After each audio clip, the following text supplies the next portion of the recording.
Yan ang naging reaksyon ng maraming netizens matapos ay bandera ni Miss Universe 2015 Pia Wurtzbach ang kanyang recent fashion event sa Seoul, South Korea.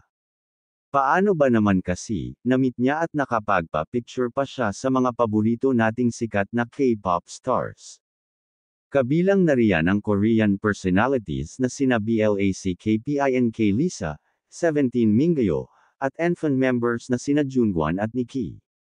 Bukod sa kanila, nakasama rin ng Pinay beauty queen ang Japanese model na si Hikari Mori, Thai actor-musician na si Mile Fake from Romsating, Singaporean actress na si Fiona Xie, at Singaporean actor na si Aiden Sung. Sa Instagram, inamin ni Pia na kinilig siya that time, pero hindi niya ito pinahalata.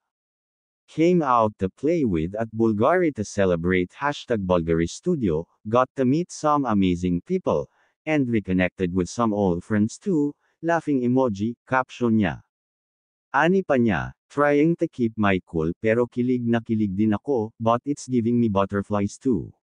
Sa comment section, mababasa na maraming fans ang napawaw at napasana all sa post ni Pia. Narito ang ilan sa mga nabasa namin. OMG Mingayo and Lisa. You're so pretty Queen P. You inspire me a lot, red heart emoji. Pia x Lisa x Mingayo, fire emoji, that's too much Queen P. If I were you I'd faint. Wow Lisa and Pia in one frame, crying, fire emojis. Abot langit na ang nararating ni Miss Pia Wurtzbach sa kanyang buhay ngayon. Maguganito na nitong buwan lang din nang magkita si Pia at ang binyansagang pambansang krong-krong na si Sandra Park sa Paris Fashion Week.